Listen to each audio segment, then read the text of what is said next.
Hi friends, ఈరోజు నేను మీకు సెక్షన్ ఫార్ములా ఇక్కడ కనిపిస్తుంది కదా, దాని యొక్క డెరివేషన్ చెప్పబోతున్నాను. అంటే ఆ ఫార్ములా అన్నది ఎలా డెరైవ్ చేశారో చెప్పబోతున్నాను.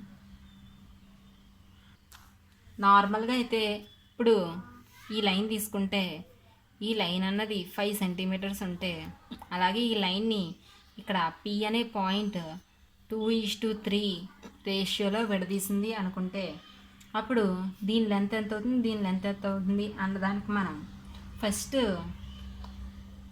ఈ పి అనే పాయింట్ ఇటు సైడ్ 2 పార్ట్స్, ఇటు సైడ్ 3 పార్ట్స్ డివైడ్ చేసింది ఈ 5 సెంటీమీటర్స్ లైన్ సెగ్మెంట్ని. సో టోటల్ 5 పార్ట్స్గా డివైడ్ చేసింది. So total length by total parts చేసినట్లయితే ఒక్కొక్క పార్ట్ యొక్క లెంత్ మనకు వస్తుంది.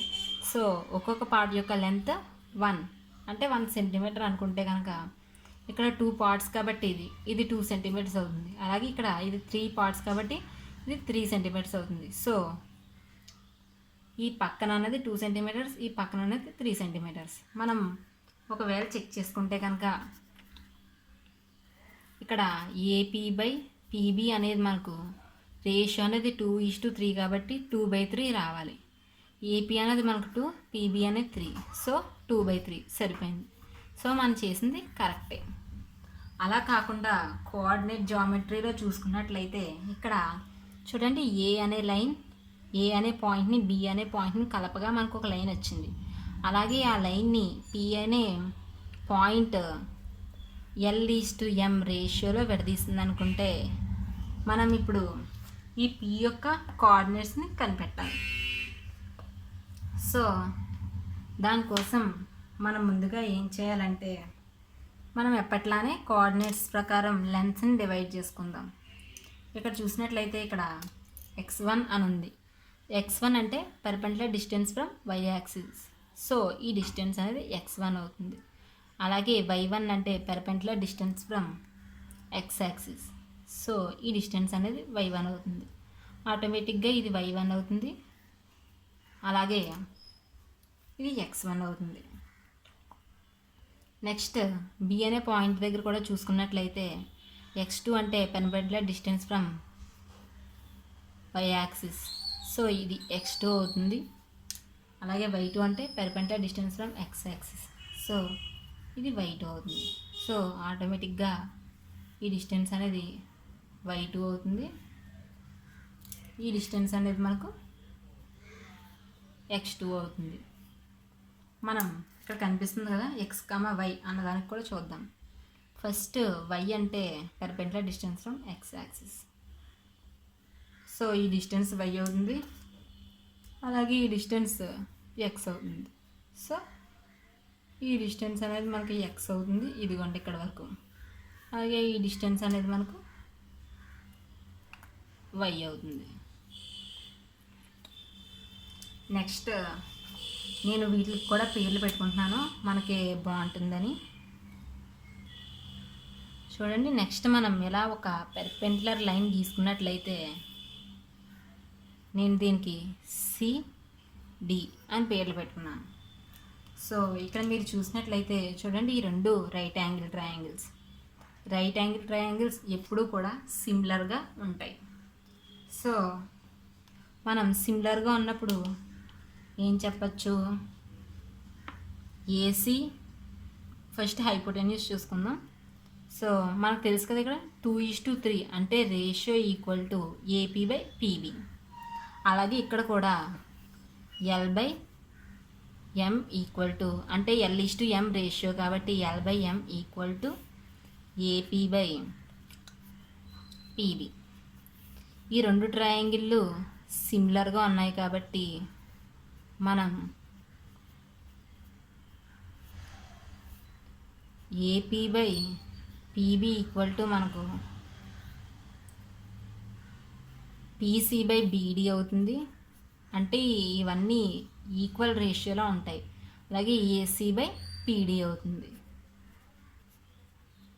ఇక్కడ చూడండి, ఈ లైన్కి ఇది సిమిలర్ ఎందుకంటే ఈ రెండు హైపోటెన్యూస్.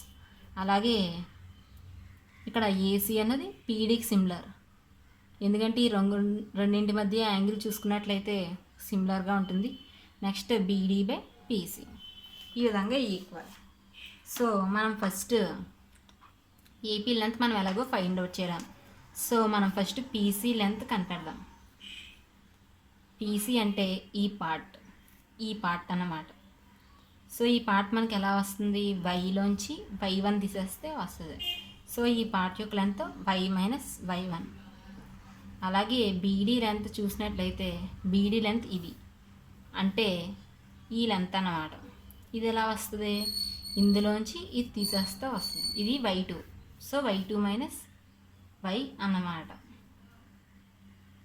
నెక్స్ట్ ఏసీ లెంత్ కనుక్కోవాలి. ఏసీ అంటే ఈ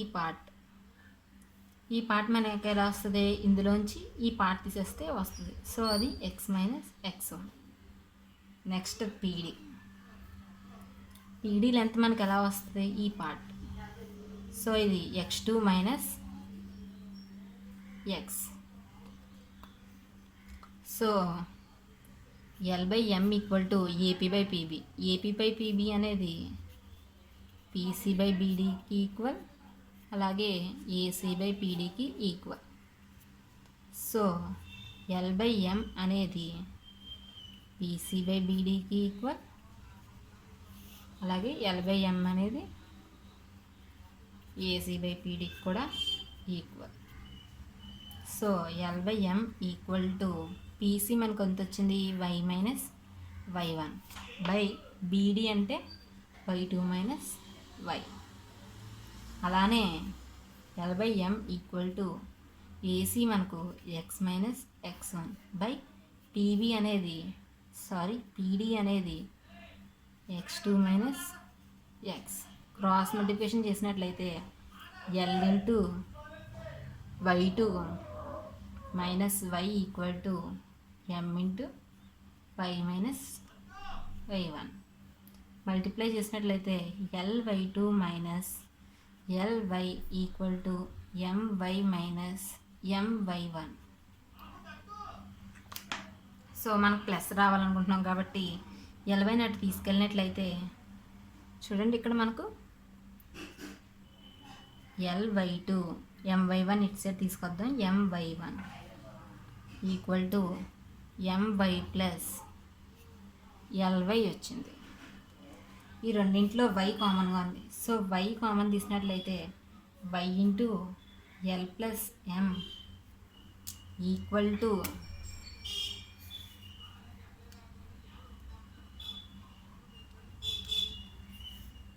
Ly2 ప్లస్ my1.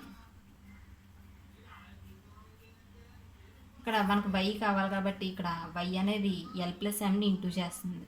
సో అటు సైడ్కి వెళ్తే డివైడెడ్ బై అవుతుంది. So Ly2 plus my1 by L plus m.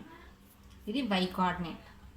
x coordinate ఎలా వస్తుంది మనకు, same way L into x2 minus x equal to m into x minus x1. So ఇది Lx2 minus Lx equal to mx minus mx1. So Lx2 plus mx1 equal to mx plus Lx. So x into L plus m equal to, ఇక్కడ x common తీసాను నేను, మనకు Lx2 plus mx1 by వచ్చింది. Next మనకి x ఒకటే కావాలి కాబట్టి x equal to Lx2 plus mx1 by L plus m.